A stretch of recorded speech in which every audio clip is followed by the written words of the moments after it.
Brazil 2019 Part 2 Rio de Janeiro.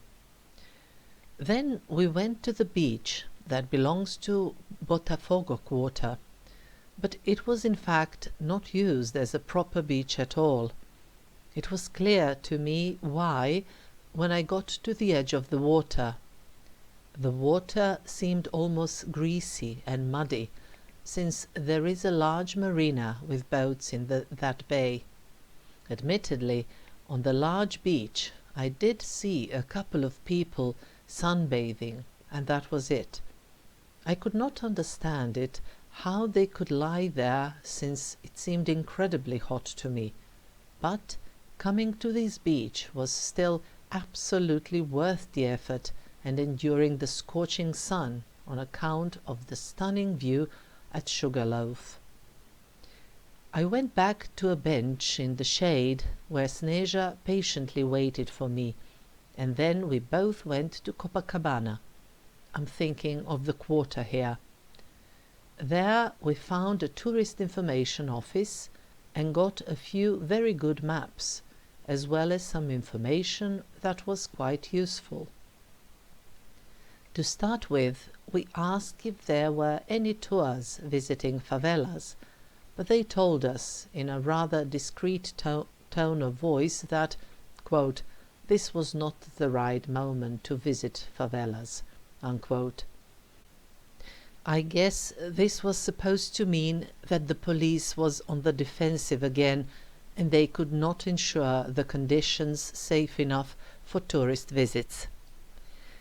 When tourists visit these favelas, they can usually be taken around only by local guides, but then the police have the upper hand and can secure safety for the visitors. I must admit that the information we got did not disappoint me, since I was not particularly keen on visiting the informal settlements. Through my line of work, on several occasions, I visited informal settlements around Serbia, and these Brazilian favelas that had electricity to start with, houses made of solid materials, and where children did not walk in mud with bare feet and bottoms while I had a warm winter jacket on, simply because it is never so cold in Rio for people to wear winter jackets, so did not make a great impression on me even as a mere idea.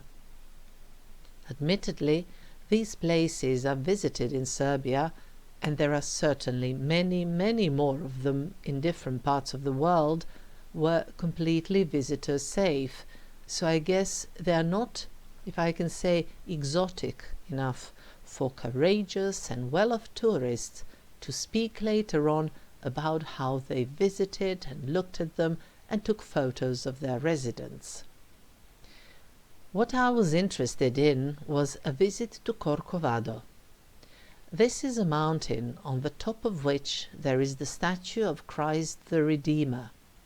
It may be reached by funicular or by van.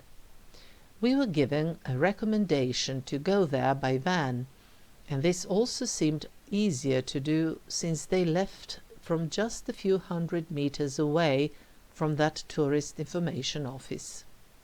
Admittedly, the guidebook we were using said the vans worked only until 4 p.m., but we were told by the tourist office that Corcovado could be visited until the evening. It was only when we got to the place from which the vans departed that we realized what this was all about. The ticket office actually does work until 4 p.m., but the vans continue to operate by giving you a coupon with which you buy a ticket later on. The price includes two-way transportation. In this case, like in the case of Sugarloaf, there is a change of the vehicle. The vans take visitors to the place where there is an entrance into the Tijuca National Park. We bought our tickets there, and then the visitors move to another van that takes them to the top of Corcovado mountain. By the way, The Tijuca National Park offers ample hiking opportunities, and when one has more time, it may indeed be a nice thing to go there for a walk or some sightseeing. Namely, the national park also includes a rainforest of the same name that is one of the biggest urban rainforests in the world. Urban rainforest meaning a rainforest on the territory of a city. The monument to Christ the Redeemer was erected in 1931 on the top of Corcovado Mountain, which is 710 meters high. The monument itself, not counting the pedestal, is 30 meters high, while the span of the stretched arms is 28 meters long. Around it, as well as in front of it, there are a few plateaus from where it is possible to watch the monument itself, and there are also stunning views at Rio from there. At the beginning of the 21st century, there was a campaign organized for the selection of 7 modern wonders of the world. The voting was done by internet and phone, and in the end, in 2007, the list was published. Among the first 7, there was this statue too. I find this kind of competition of sorts completely ridiculous, but there, this is one of the trivial pieces of data that may be found on the topic of this statue. There were a lot of people on the plateau from which this impressive statue rises, and yet it was clear to us on the basis of the lines we were seeing, which were short in comparison to the potential, and this may be concluded by the length of those passages made by small stanchions and belts that wind like a snake, that in fact there were not many visitors at this time. Be as it may, we visited it all nicely and with no rush. When I say all, I mean that we admired the beauty of Rio from all possible angles. We even had a coffee break, and then we repeated the visits to all the places with the best view, but it was certainly worth it, since we counted, as the day was getting close to the end, that the light conditions had changed, and the sights appeared different. Maybe yes, maybe no, but they were still unquestionably magnificent. Rather exhausted, we went back to the surroundings of our hotel, where we went to eat something before retiring to the hotel room and going to sleep. The following day, we decided to go to the center, finally, and in order to do that, we used the underground. Taxis in Rio are comparatively not too expensive, but the two of us wanted to use public transportation as much as possible. This always allows for a specific view into the local customs and habits. Thus, for instance, at some point we found ourselves in an underground car in which there were signs in several places that it was earmarked solely for women on work days, from 6 to 9 a.m. and from 5 to 8 p.m. Apparently, Brazilian men have a tendency to touch inappropriately their female compatriots, especially when it's crowded, and so the public transportation company decided to keep their female travelers safe from embarrassing situations. In addition, we were impressed that there were several seats in an underground car that had a mark saying they were intended for the elderly, people with disabilities, pregnant women, and parents with small children. Okay, we have that too, but at some point it was a bit crowded in the car we had entered, and yet 2 such seats were empty, waiting for somebody who fitted into the above categories, while the others patiently kept standing. Also, In a supermarket, we noticed that there was a special counter for those with a small number of articles. We have that too, as well as a special one for the elderly, people with disabilities, pregnant women, and parents with small children. This thoughtful approach to the weakest amongst us, at least under the letter of the law, was confirmed later as well in other parts of Brazil through which we travelled. Our conclusion was that in Brazil they are consistently trying to take care of different categories of their citizens and to make services fit different people. Amazing. So we took the underground to get to the center of Rio de Janeiro, and there we got out at Floriano Peixoto Square, better known as Cinelandia Square, right in front of the Municipal Theatre, an impressive building constructed here at the beginning of the 20th century. We first looked around the square in order to get our bearings, and there we saw numerous homeless people who spent the night sleeping in the square. Then we walked to a building that was nearby, and that is called Gustavo Capanema Palace. This is the Palace of Culture that used to be the seat of the Ministry of Education and Health in Rio de Janeiro. It was built between 1937 and 1945 on the basis of a design of a team of architects and in line with the original plans made by Le Corbusier. We were taken aback a little, not because the entire block, that is, the plot in which the building with pertaining green areas was located was fenced off, but because we were somehow expecting more.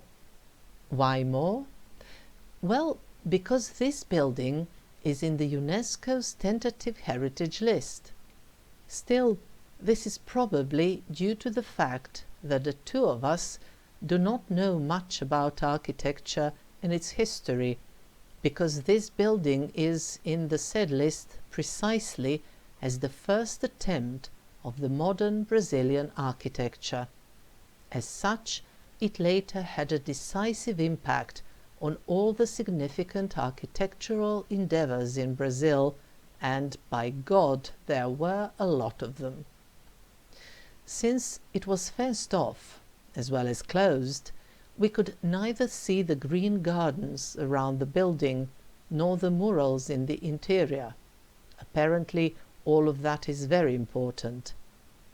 But we could at least see the abstract mural made of the azulejo tiles on the outside.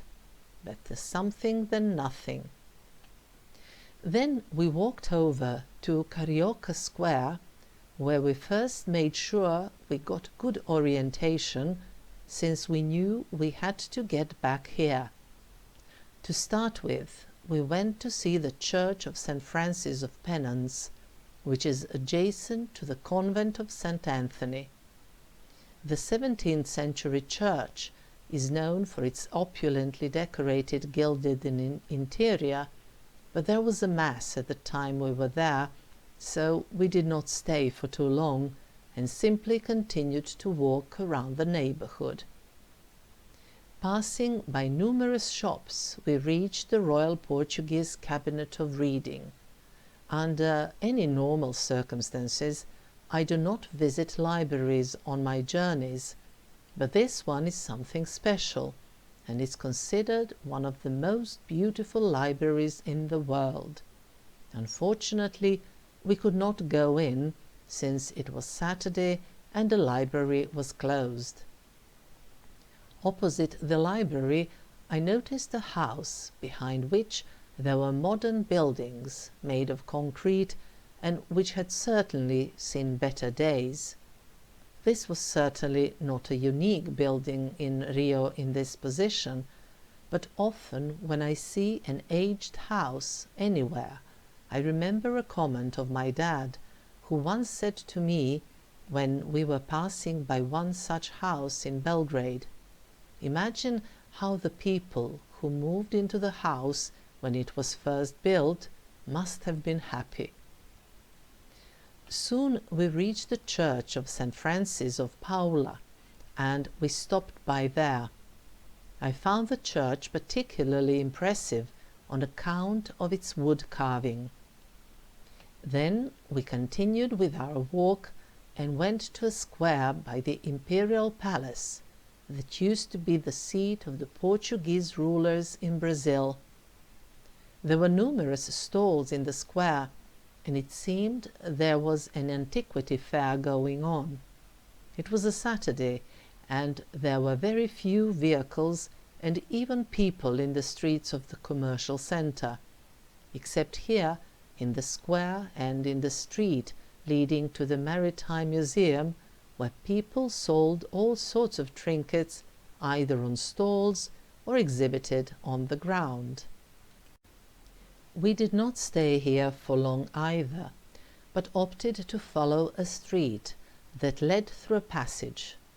The street's name is Travessa do Comércio, and it is known for its numerous restaurants and bars where a large number of people congregate.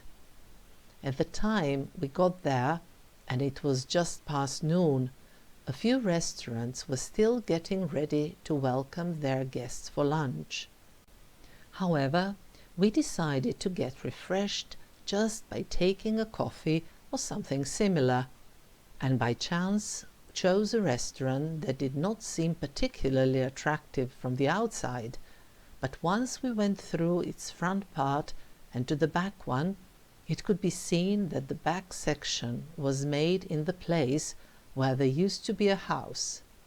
Today, only the outside walls of the house have survived, while the interior has been remodeled into a contemporary and interesting restaurant space. Here I opted for a combination of lemonade, ginger and tea, and this was a rather tasty and refreshing combination.